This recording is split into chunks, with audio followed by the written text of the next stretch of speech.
आप कांग्रेस की तरफ से सोचिए, कांग्रेस के लिए बेस्ट केस सिनारियो क्या है कि उसको जो वोट मिलता है मुसलमानों का वो मिलता रहे और हिंदू वोट उसका बढ़ जाए। क्या ऐसी परिस्थितियां असम के अंदर दिखाई दे रही हैं आपको त्रिपाठी जी?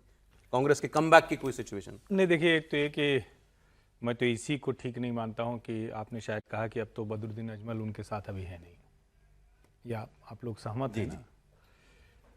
हेमंत विश्व शर्मा कह क्या रहे हैं? कह रहे हैं बदरुद्दीन अजमल की जरूरत नहीं, गौरव गोगोई से बड़ा कौन मुसलमान नेता है। मतलब वो स्पष्ट है। और प्रोफेसर साहब की बात से मेरी असहमति है। वो कह रहे हैं कि मियाँ अलग है, असमिया अलग है, मुसलमान अलग है।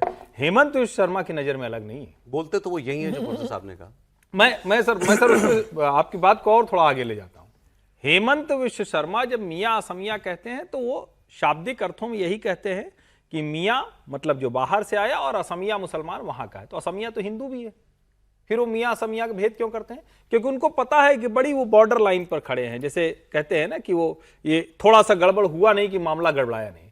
और उनको ये भी पता है कि जब वो पाकिस्तानी एजेंट गौरव गोगोई की पत्नी के हवाले से कह रहे हैं तो किस तलवार की धार पर चल रहे हैं। और देखिए कितना सुंदर चेहरा है, ये थोड़ा आता तो अच्छा रहता। दोनों भारतीय जनता पार्टी का नेता सर्बानंद सोनोवाल, सरकार तो बनी थी ना, लेकिन जो एग्रेशन चाहिए, जो एकदम से लड़ने के लिए चाहिए, तो अमित शाह मोदी की पसंद बन गए हेमंत विश्व शर्मा। और दूसरे चुनाव में तो लगभग उन्होंने कहा कि भैया हमको अब मुख्यमंत्री बनाओ, नहीं बनाओगे तो काम नहीं चलेगा।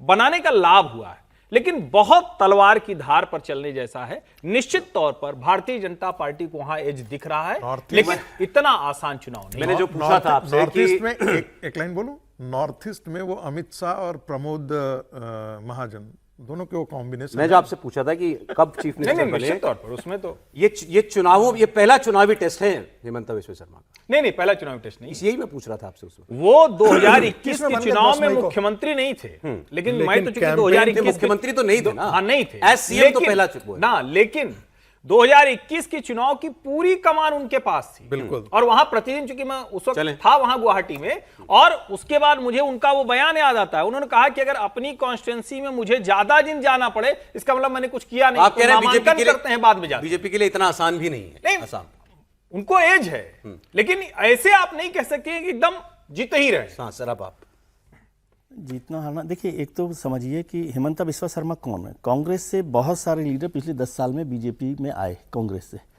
अकेले हेमंत विश्व शर्मा हैं जिन्होंने राहुल गांधी के साथ एक पर्सनल वो किया, टसल ले लिया है ना, मतलब सीधा मुकाबला उनका है। बाकी कोई और नहीं, और ने सबने छोड़ दी कांग्रेस, तो खत्म कर ली बात, जो भी हुआ। बीजेपी में आए नहीं आए, जहां भी गए। लेकिन हेमंता लगातार राहुल गांधी को पर्सनल अटैक करते रहे, और राहुल गांधी की नज़र में भी हेमंत विश्व शर्मा से ही लड़ाई है, सीधी सी। हेमंत विश्व शर्मा भारतीय जनता पार्टी के, यदि योगी जी को छोड़ दूं तो मैं समझता हूं सबसे ताकतवर चीफ मिनिस्टर है इस समय।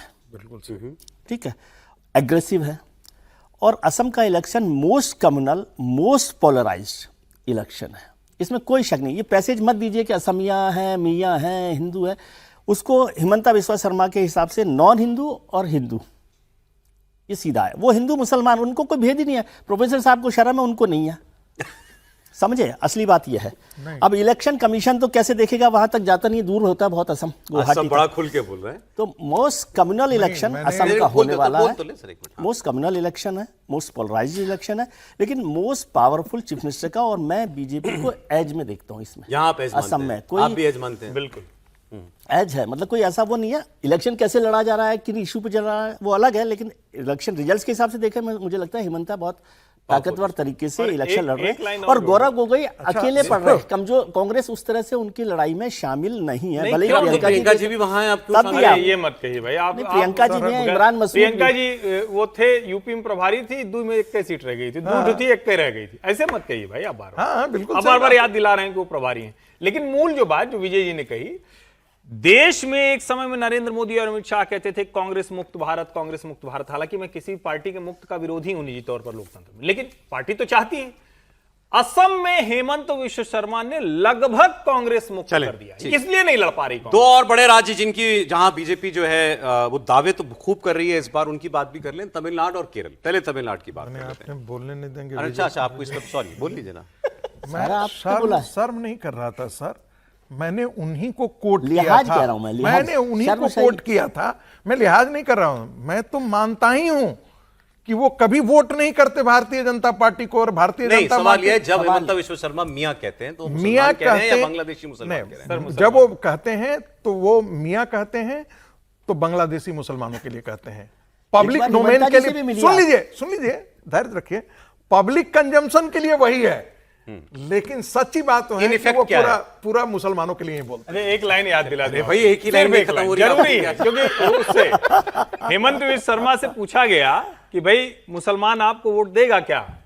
कहे वो हमको कलेजा दे सकता है, खून दे सकता है, हमको पैसा दे सकता है, वोट नहीं दे सकता। अभी 10 साल लगेंगे उसको समझने में भाजपा को वोट करना। ये बात इंपॉर्टेंट है। मतलब जो है कोई कंफ्यूजन नहीं है दिमाग में। इससे इंपॉर्टेंट बात तो उन्होंने कही कि हम 22 मैं सीटों कह रहा पर हूं चुनाव नहीं किसी लड़ेंगे। 22 भारतीय yes. जनता अरे पार्टी पहला राज्य है उन्होंने कहा जहां चुनाव नहीं अल्पसंख्यक मोर्चा नहीं है भाई, आप इसको आइए समझिए। चला